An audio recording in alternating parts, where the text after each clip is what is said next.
This is Cerebral Cinema. Movies of the mind. Cerebral Cinema and the WON Radio Network present to you Superwoman. Yes, Superwoman, the dynamic crime fighter. Superwoman, the champion of justice. Superwoman, who in truth is mild-mannered Chicago news reporter Emily Nesbacher. Buy wisely. Buy for flavor. Buy Del Monte. Del Monte, the brand you trust for flavor in so many good foods. Time now for Rocky Jordan, brought to you by Del Monte Foods, the brand preferred by more women than any other line of canned fruits and vegetables in the world.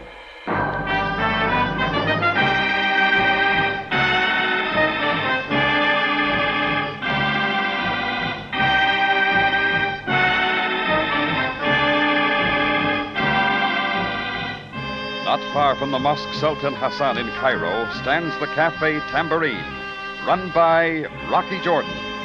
The Cafe Tambourine, crowded with forgotten men, alive with the babble of many languages.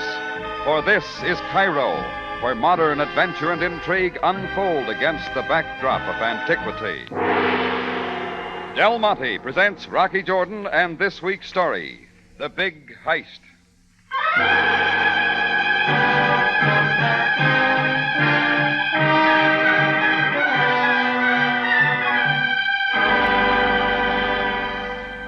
It started on the afternoon I took a walk to the British Embassy office. One of my customers the night before had lost his passport at the Tambourine. I was going to turn it over to the consul and have him deliver it to the owner. I went through a large plate glass door into the anteroom of the embassy office. There was a map of the British Isles on the wall and a couple of travel posters of the Dominions. A big mahogany desk stood in the middle of the floor right next to a full wastepaper basket. Behind the desk sat a British brunette with a French haircut. She was the consul's secretary. You could tell she was real efficient by the way she was spreading red polish on her fingernails. Yes? May I help you? My name's Jordan. I run the Cafe Tambourine. One of your nationals left his passport in my place last night. Oh? Well, here it is. You'll see to it that he gets it. Oh, yes. Just toss it on that pile. My fingernails are still wet. Oh, sure. Thanks so much, Mr. Jordan. I'm sure whoever it is that lost their passport appreciates your returning it very much. Excuse me a moment, Miss, Buckley, Helen Buckley. I couldn't help seeing that telegram lying on your desk. Oh. It says it's from McLean. Could that be Freddie McLean from London?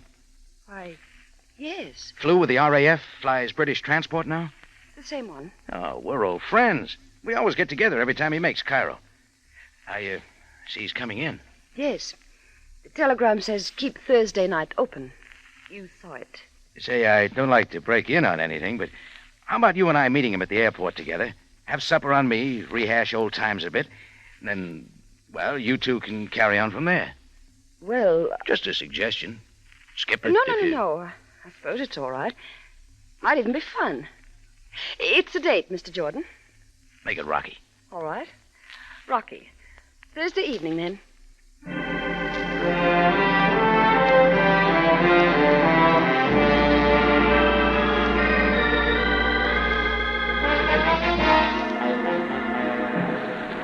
Well, Helen Buckley and I were at the airport Thursday evening waiting. The Cairo airport's a modern affair, a very busy place. Planes shuttling in and out from all parts of the world. TWA Flight 907 for Athens, Rome, Geneva, Paris, and New York. From where we were standing, I could see the big Constellation being ready for its flight to the United States. It gave me a lonely feeling. But I shook it off as the PA spoke again. British Transport, Flight 61, arriving now from London, England. Oh, that should be Freddie's plane, Rocky. Yeah. Come on, let's get closer. We watched the big plane taxi up to Gate 4. Then they cut the motors, and the passengers began to disembark. Then we watched the crew come out, and we were in for a surprise. Freddie McLean wasn't among them.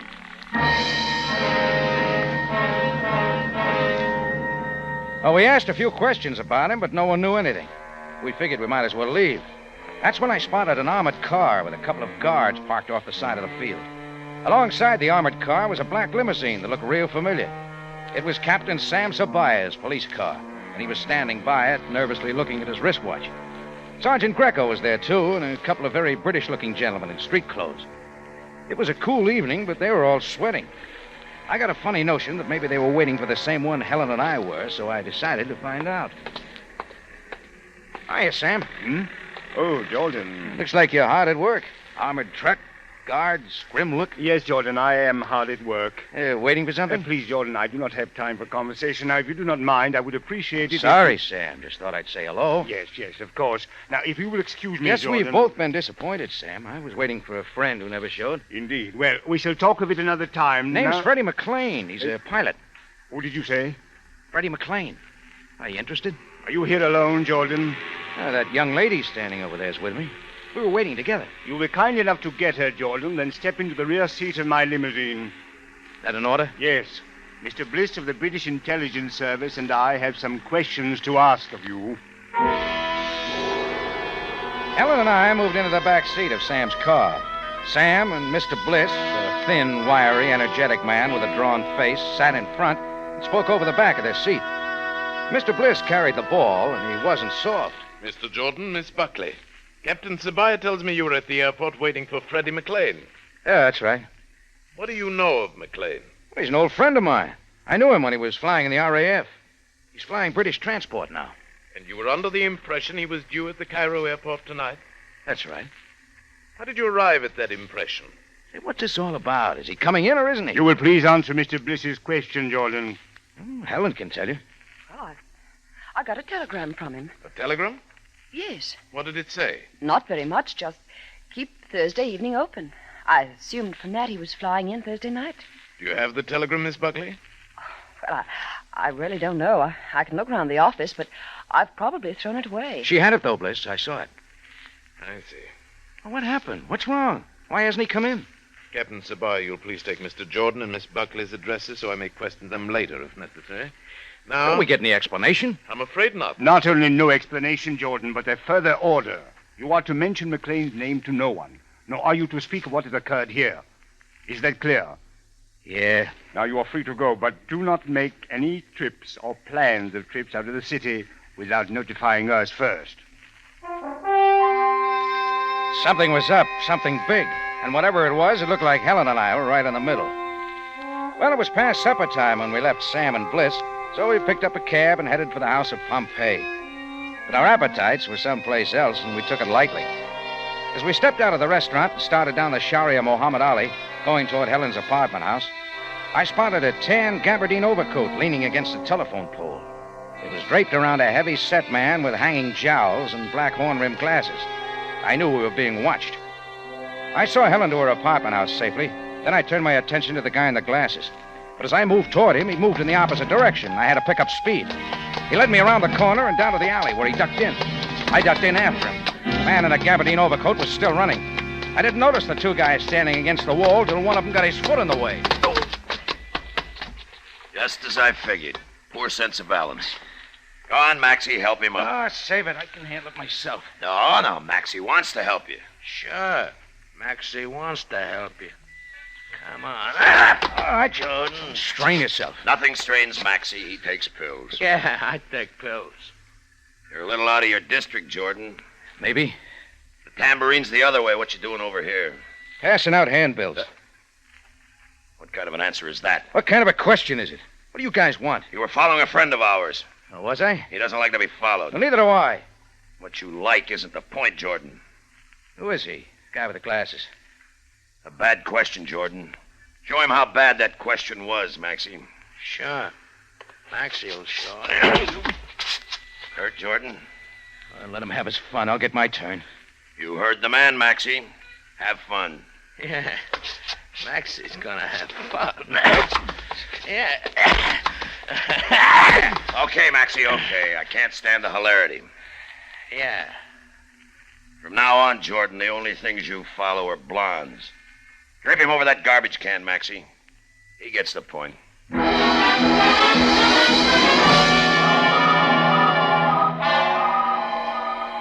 It took a while for the ground to get steady again. And by then, the two muscles had vanished into the Cairo night. I dragged myself out of the alley and whistled a taxi to a stop. It took me to the Cairo police station for a word with Captain Sabaya. Even at that late hour, Sam was still sitting behind his desk. Bliss of the British Intelligence Service was standing by the window. They both looked real worried, like goldfish in a shark pond. Jordan, what are you doing here this time of night? I got a complaint. But what happened to you? Helen and I were being followed tonight. After I dropped her off, I tried for the tag man. I didn't get him, but two of his friends got me. I can give you a description of the big boy. Go on. 45 or so. Heavy set, about 5'10", I'd say, 200 pounds. Big jowls, black horn-rimmed glasses. Walks with a lean to the left. You could identify him if you saw him again, Mr. Jordan? A pleasure, Mr. Bliss. What about the two men in the alley, Jordan? That was too dark. All I can tell you is what their fists felt like. I shall have Sergeant Greco bring in some pictures from the Rogues Gallery, and perhaps you will be able to find a photograph of the man you followed. Yeah. Look, fellas, don't you think I've earned some answers? What's this all about? What's the mystery around McLean? Mr. Bliss, shall Jordan be told? You might as well tell him, Captain. He's in it now, whether he wants to be or not. Jordan, earlier today, a transport plane left the London airport carrying cargo. Its destination, the Cairo airport. And Freddie McLean was the pilot? Yes, but the flight was to be most secret. No one was to know of it. Why? Because of the nature of the cargo. The Federated Bank of London was sending $1 million in gold coin to its branch bank here in Cairo. Oh, I see. That's what the armored cars and guards were for. Unfortunately, Jordan, there was a leak. Perhaps the telegram McLean sent to Helen Buckley. Perhaps something else. At any rate, there was a leak.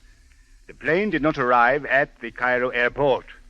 So that's big trouble. Communication with it was lost someplace over the desert. And so, Jordan, a huge cargo plane, Freddie McLean, and two other men, and $1 million in gold coin have all completely vanished.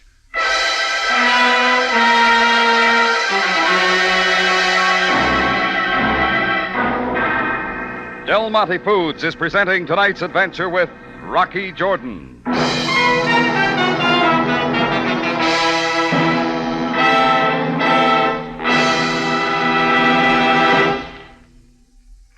One sure way to prove to yourself what a wonderful cooking aid Del Monte tomato sauce is to ask experienced homemakers, cooks who have used it year after year. Mrs. Arthur Bergreen of Portland, Oregon, for instance, is one of these experienced cooks. She said, "Over the years, I've used lots of Del Monte tomato sauce, and I've always liked it. To me, Del Monte tomato sauce is superior in flavor and rich red color, and it's seasoned just right. You should see my husband go for the rich, home-cooked dishes I make with Del Monte tomato sauce. Spanish rice, I think, is his favorite, but he likes them all. Yes, I certainly am a Del Monte fan. Cooking with Del Monte tomato sauce is so easy, and the way it brings out the flavors of the foods it is cooked with is really wonderful." Thank you, Mrs. Bergreen. Yes, friends, cooking with Del Monte tomato sauce is so easy, and it has a very special way of bringing out all the flavor of the food you cook with it. Look for Del Monte tomato sauce, the original tomato sauce with the matchless flavor.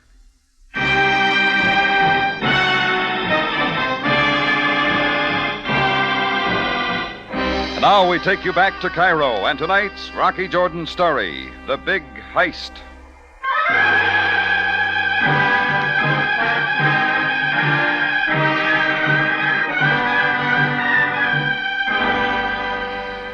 Well, Sam had cleared some of it up.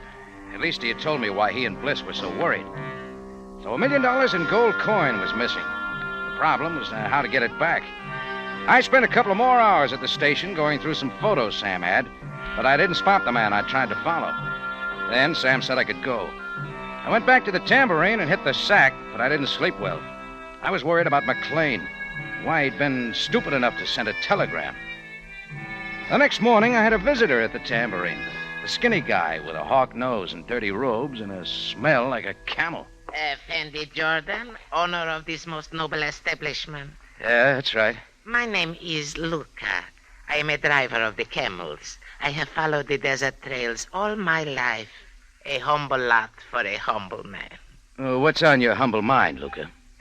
You will please excuse the intrusion, Effendi, but observe this small black book. It's an address book. Observe the page I have folded. My address with phone number. Where'd you get this book, Luca? I'm the person of a poor Inglese who lost himself on the desert. A flyer? His clothes were most odd. He's got a name. One I do not know. Where is he now? Somewhere, but safe. He is then a friend of yours? Maybe. And you wish to be taken to him? And so do the police. Oh, but Luca cannot permit that. Luca will take the Effendi Jordan to this man if the Effendi Jordan will be considerate of the fact that Luca is a poor man with 3 wives and many, many children. How much do you want? Your wish, Effendi. £5. Will the good Effendi wish again? All right, 10 then. Now, come on. But no police. If the police are called, I shall deny my conversation with you and become as silent as the sphinx of my forebearers. How do I know you're not trying to get me out in the desert for another reason? A foreigner who chooses to live in the desert land, Effendi, is one who will take chances. I got a phone call to make. Be right with you. I walked into the office and picked up the phone. Luca tagged along. He wanted to be sure I didn't ring the police. I didn't. I dialed Helen Buckley's number. It rang a couple of times, then I heard her voice. Hello? Hello, Helen. It's Rocky. Rocky? Oh, I'm glad you called. Any news on Freddie? Maybe. Listen, I haven't got much time. I think I got a lead on it. A lead? What do you mean? I got a visitor here right now. Camel driver who says he found someone out in the desert. Freddie, I think, and he's got him hidden away. Where? I don't know. I'm going with him now. How do you know he's telling you the truth? Oh, I don't. Rocky, don't do anything foolish. Well, stick close to your phone. If you don't hear from me in 3 hours, notify Sam. Yes, of course. And good luck, Rocky. Thanks. See you later. All right, Luca, let's go. Luca nodded, and we left the tambourine. I drove to the outskirts of town, where Luca got old-fashioned. He had a couple of horses waiting. We switched, and soon we were riding over the sand. He led me over an obscure desert trail, over endless dunes of hot, still sand, then turned off the trail and wound me in so many circles I felt like a roulette wheel with a loose bearing. It was about an hour and a half after we left the tambourine that I saw a couple of solitary palm trees jutting up toward the sky.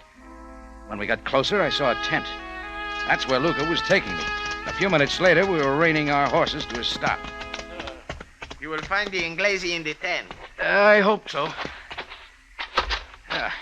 You coming in? I will wait outside. The Effendi will go into the tent alone. Okay, I took it this far. Guess I can take it the rest of the way. I walked to the tent and threw open the flap. First thing I saw was a body draped on a blanket on the floor. It was dressed in aviator's clothes, and the mop of red hair told me it could have been Freddie McLean. But he was lying face down. I went over to him. It was Freddie McLean, all right. There was a bullet wound in his shoulder, and he was sleeping. I shook him gently and woke him. Rocky Jordan. The same. Where am I? You're in a camel driver's tent on the desert. But how did you get here? Long story, Mac. How do you feel? Well, better. The last thing I remember, I was wandering around the desert. Yeah. You strong enough to ride a horse? Yes, I think so. How's the shoulder? Well, as good as can be expected. We got to get into the city. A lot of people are wondering about you. I can imagine. Look, I know about the gold coin you were flying for the bank. What happened? I still don't believe it. Let's hear it. Well, we were flying without incident until we hit a stretch of the desert close to Cairo. The next thing I knew, there was a strange voice on my radio. It came from a fighter plane on my tail. Fighter plane? Yes. He had his guns on us. Well, we weren't carrying any guns. It was a secret flight, and we didn't want to get any attention by loading up with guns. Anyway, the fighter plane made us cut our radio, then forced us into a landing on some isolated airstrip in the desert somewhere. It sure took a lot of planning. Well, they thought it was worth it. There was a lot of gold on my plane. What happened to your crew? Dead.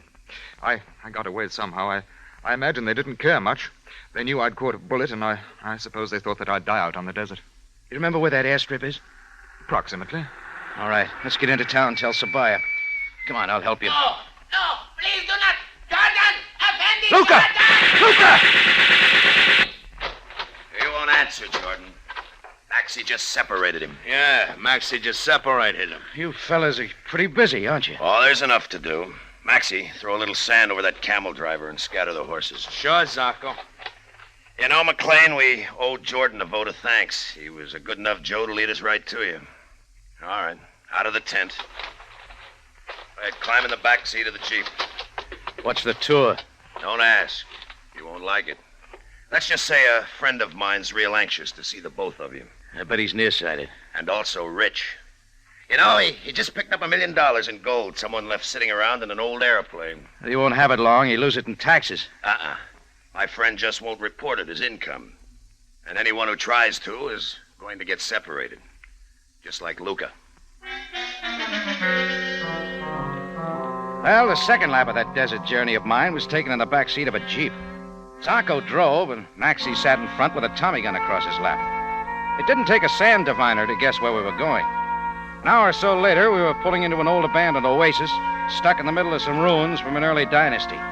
There was an airstrip leading to it, probably left over from the last war. To one side, under some camouflage netting, stood the British transport plane McLean had flown from London. Alongside of it stood a fighter plane. That's all we saw. Next thing I knew, we were hustled down some stone stairs. The door was open in front of us, and a heavy hand gave us a shove. Don't go away. I'll be back in a minute with some company. Well, that's that.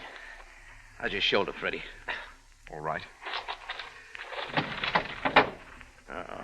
Put a bar across the door. Yes, I don't see any other way out. They're really playing for keeps. I can't understand how they got wind of this thing. How they knew I was flying in the gold on that particular day. Oh, I can answer that. Well, but how could you know? The whole thing was secret. What we were flying and especially when. You gave it away. I did? A telegram you sent. Telegram? To Helen Buckley, saying keep Thursday night open. Anyone who saw it could figure out when you were coming in. I thought you had more sense than that. But, Rocky, I didn't send her a telegram.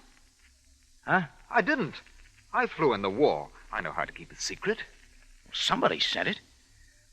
There must have been a leak in London someplace, like Sabaya said. The telegram was used as a signal. It was sent to her to tell what day you were flying. Zarko's boss probably kept an eye on the telegrams going to Helen Buckley and picked up the right day that way. Yeah. You think there's any way out of here? If they gave us long enough time to let our fingernails grow. How else we can dig through those walls? Oh, you make it sound very hopeful. The only hope we've got is Helen. I told her to notify Sam if I didn't get in touch with her in 3 hours. The 3 hours are up. Well, they would still have to find us.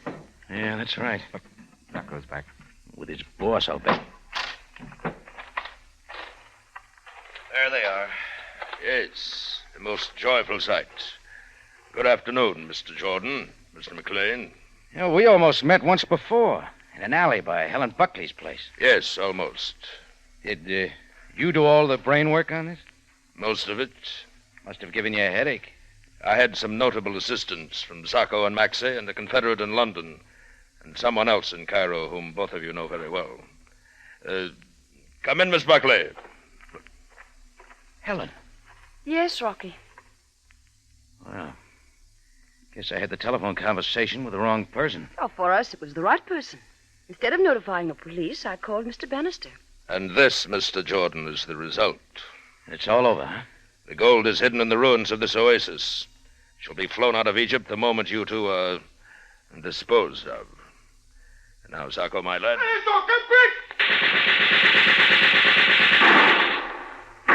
Zarko, see what's going on. Yeah, I'll go take a look. Bannister! It's the police. They got Maxie. They're all around. They're open. Bannister. The police. Zarko sprawled out on the dirt floor, pretty dead.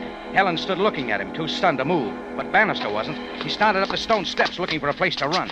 I caught him on the top step and grabbed his back of his shirt collar. He spun around, tried to use his knee, but my fist was fast. I bounced him off the dirt wall. I moved in to try again, but Sam Sabaya stepped up and stopped the fun. That will be sufficient, Jordan. All right, men. Take Bannister away. Have him take Helen Buckley, too, Sam. She and McLean are down in that room. Also take Miss Buckley into custody and see if Mr. McLean is all right.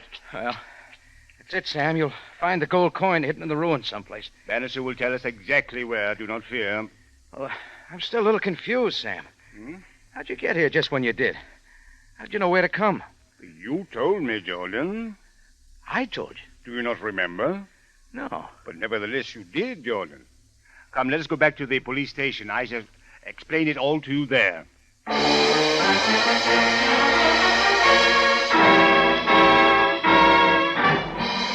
In In just a moment, Rocky Jordan returns to conclude tonight's story.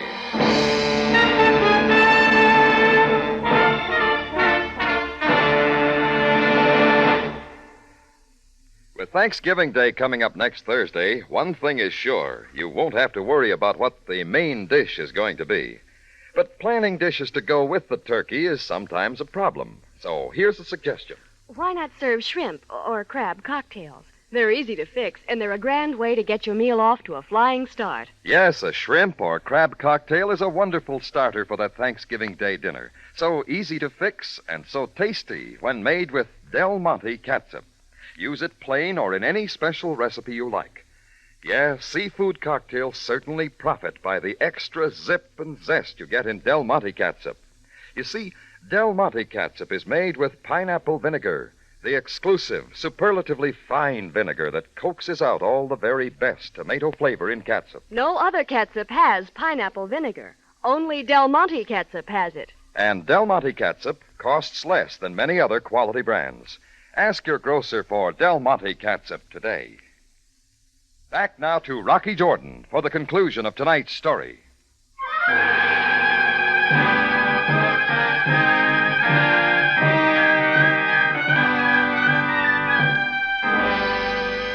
Well, that was just about it. Sam left some of his men to gather up the gold coin, and the rest of us rode back into Cairo. Freddie McLean was taken to the hospital to have his shoulder dressed. Helen Buckley and Bannister made the lockup. I went to Sam's office with him and Mr. Bliss, the special British investigator. The first thing Sam did was dispatch the coroner to take care of Zacco and Maxie. Second thing he did was brew some of that very strong Egyptian coffee. We all had a cup, and for once it tasted good. Well, Mr. Bliss, what are you going to do about Bannister's London contact, the one who sent the telegram through to Helen? I'll have my London office trace the telegram. They'll find out who sent it and make the arrest.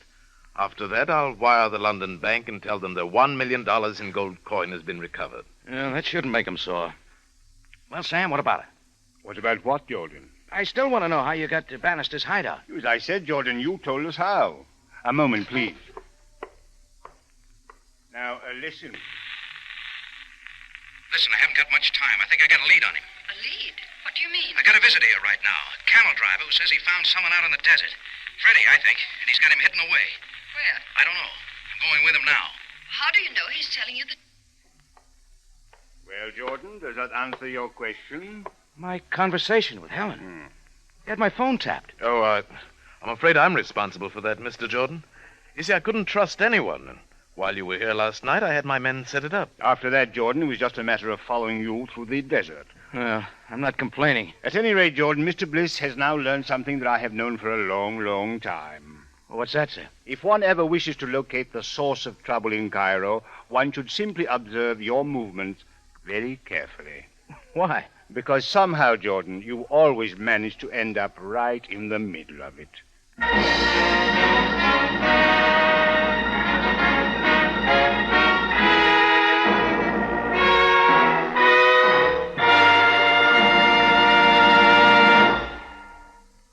For the finest in tomato flavor, enjoy the whole family of Del Monte tomato products. Del Monte catsup and chili sauce. Del Monte tomato sauce and canned tomatoes. And Del Monte tomato juice. Remember, buy wisely. Buy for flavor. Buy Del Monte. Del Monte, the brand you trust for flavor in so many good foods.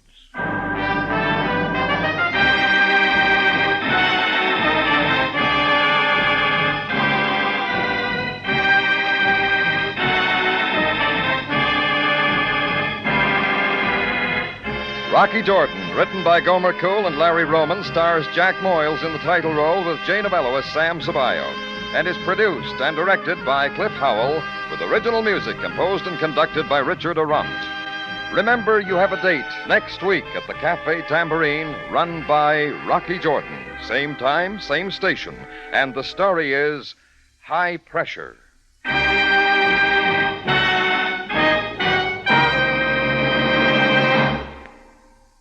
What is more taste-tempting than a dish of whole kernel corn, steaming hot with melting butter? Why, nothing, if it's Del Monte whole kernel corn. Extra sweet, extra tender, real corn patch flavor. That's Del Monte whole kernel corn. Try it.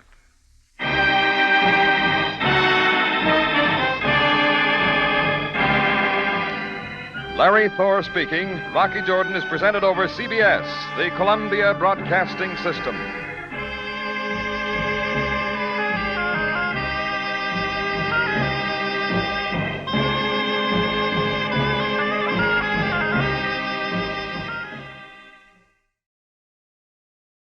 Cerebral Cinema hopes you have enjoyed this movie of the mind.